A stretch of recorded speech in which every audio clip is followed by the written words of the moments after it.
Hey, what's going on, Day Day? I'm actually curious to know, have you gotten any advice, just from, your former coach Tom Izzo on how to approach, this go around with Team USA? We talked a little bit about it, but more so just about it, enjoying the experience.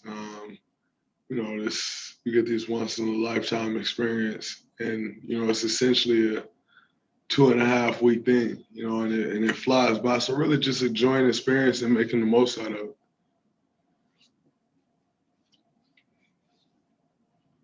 Next up, Grady Diaz, go ahead, and then we'll go to Tyler Boronowski. Hey, Draymond, you're now a two-time Olympian. What was it like being a part of the opening ceremonies again? It's always incredible, but it was different this time around. When it's a little different feeling than walking in Rio in the opening ceremonies and in front of tens of thousands of fans. That was a different feel. Nonetheless, still get those same goosebumps. Participating in the open ceremony, seeing all the other teams, all the other countries, being in that huge group of USA athletes, huge, but in the grand scheme of things, very small. That's just always an incredible feeling. Walking through the village, kind of experiencing that life a little bit. It's a special thing. So different in the sense of, no fans there, which is something that unfortunately all of us kind of gotten used to over the course of the last year and a half. But, still a little bit of the same and those goosebumps that you get representing your country for the first time on that Olympic stage. And how much fun are you having despite all the protocols in place? A lot of fun. It's a once in a lifetime experience. I always say anytime you get the opportunity to be around the type of talent that, I'm able to be around, on our team, the women's team, and the beat goes on, with all the other athletes. It's a special moment. It's funny because I was talking to one of the guys over there at the village who played baseball, and he's like, man, everyone here are alphas, because everyone is great at their thing. No one got to this moment where you're getting ready to walk in the over ceremony and you're not great at whatever your thing is that you're doing. So, that's just a really special thing. And my last question is, whose idea was it to sing Happy Birthday to KD?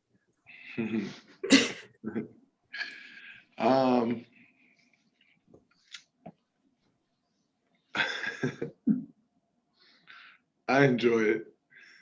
Okay. I enjoyed it. Thank you. Tyler, you're up, and then we'll go to Fargo Franklin. Hey, Draymond, just curious, what do you think is the biggest challenge that France presents you guys? The one thing that we can never overcome or that we can never ignore is their experience. We can definitely overcome it because we can't win. But their experience in playing together, a lot of these teams have been playing together for 5-10 years, and the consistency, the continuity that they have in their offense, the familiarity that they have amongst each other. That's the one thing that we can never substitute for. And saying that, we always feel that we're the best in the world, and we like to go out and try to prove that. They play with great pace. They have tremendous size, but I still think the challenges that we can pose, no one else in the world can pose those same challenges. So, we're looking forward to that matchup. Next up will be Fargo Franklin, and then we'll go to Mike Finger. Hey, Draymond, how you doing today? Good. How are you?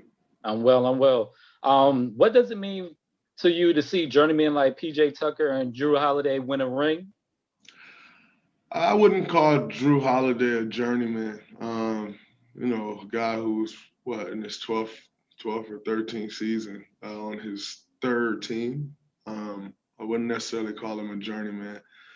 PJ Tucker, who's in his 10th or 11th season. And on his, I'm not sure how many different teams PJ played for early in his career, but I know in this second stint in the NBA, spent a good amount of time with Phoenix, a good amount of time with Houston. I think he was, maybe with, Toronto 1 year, and then got the opportunity to play with the Bucks. I think it's special to see those guys win an NBA championship. I know the feeling, and it's a feeling like no other. So to see those guys experience that, you have an appreciation for it, and also gratitude.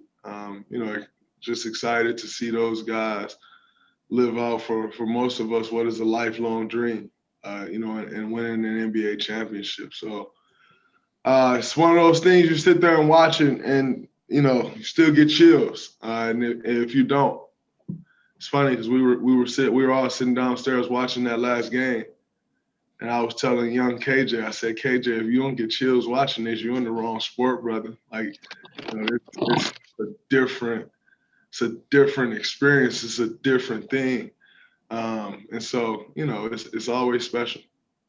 And my second question is, we see a sprinkle of more minority and women coaches being recognized on a national level. What does it mean to you to see a little more diversity in the league?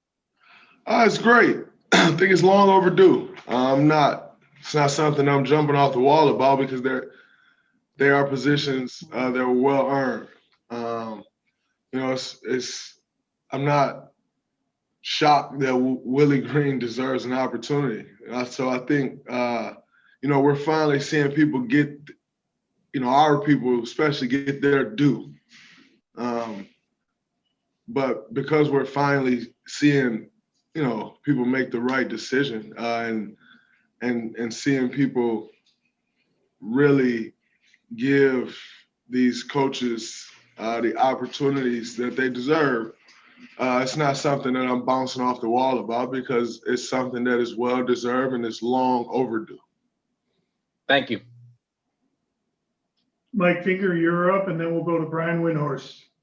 Hey, Draymond, as a guy who presumably had one certain impression from the outside of Pop and competing against him for so many years, have you been surprised at all by him, anything you've seen from him in the past couple of weeks, and kind of how has your impression of him changed in playing for him?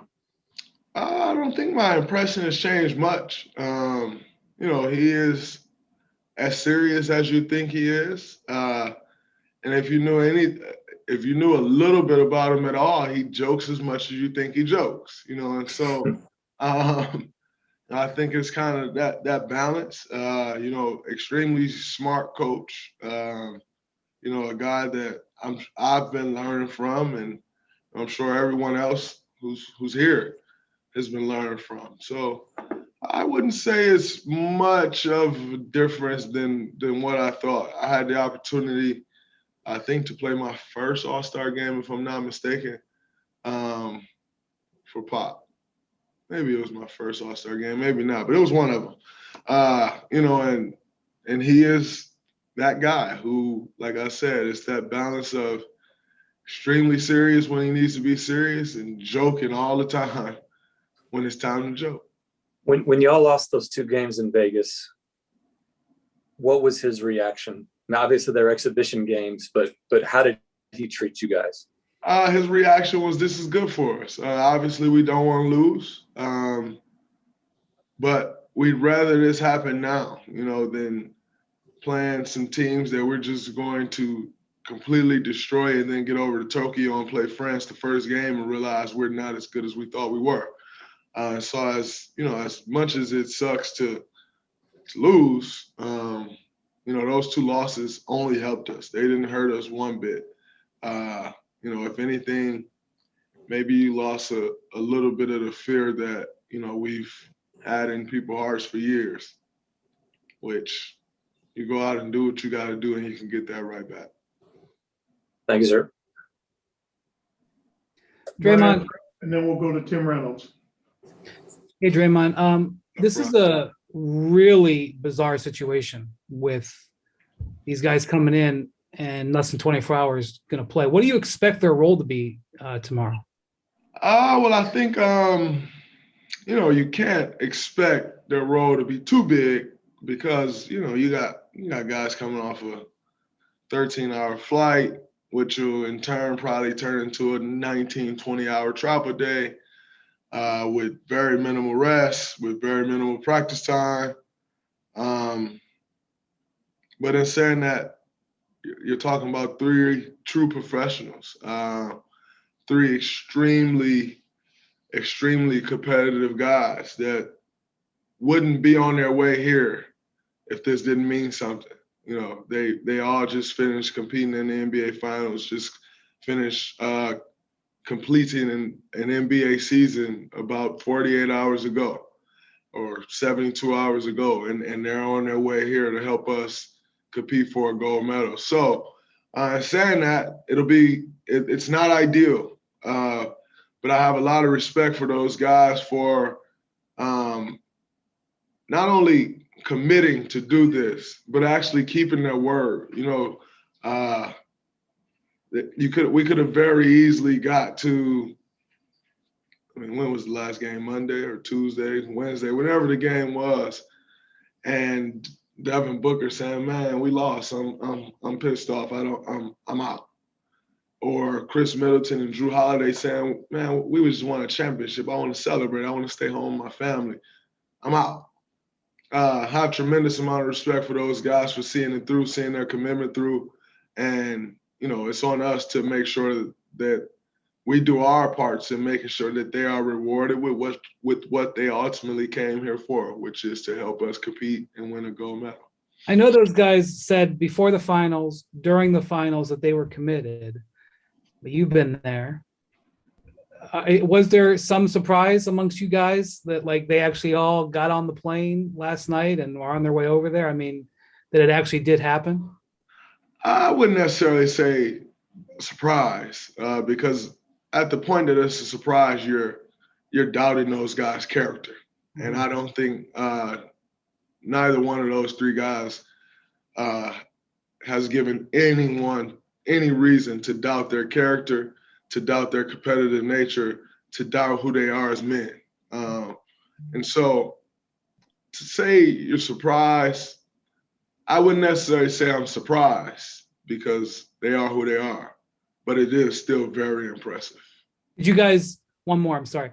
Did you guys were you guys, as you were watching, talking about man, can they do this? I'm just trying to get a gauge of what the inner team dynamic was, because I know that what a finals does and what it feels like when it's over, win or lose.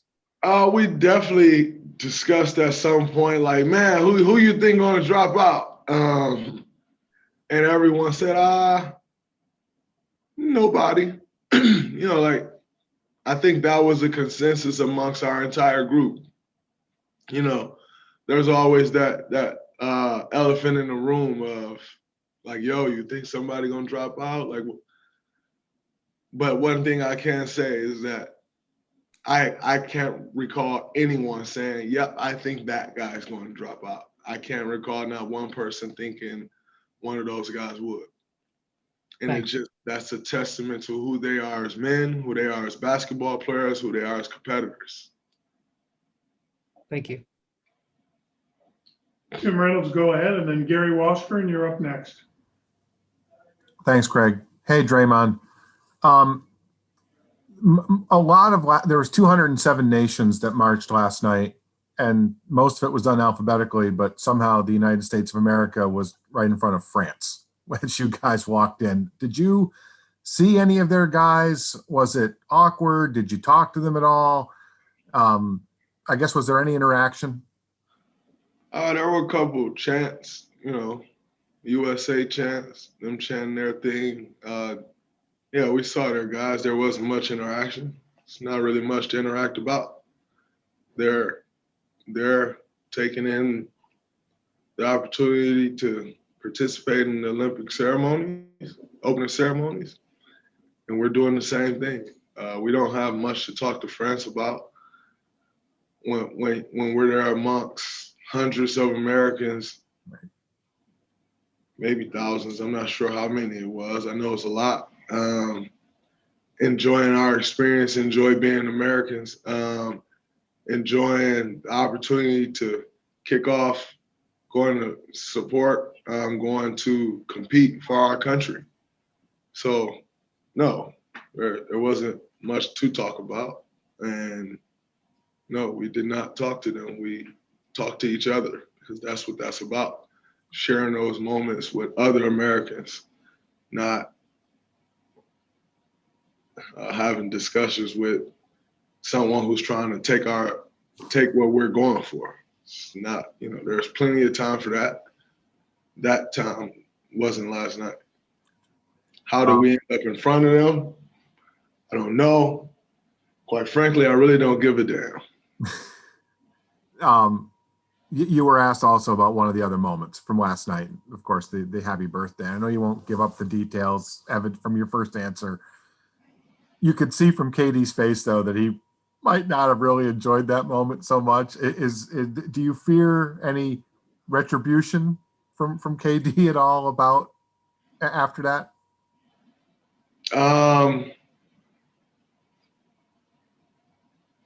KD is KD. He's always doing something to plotting anyway. That's just who KD is. Always talking shit, as he's been doing this entire time.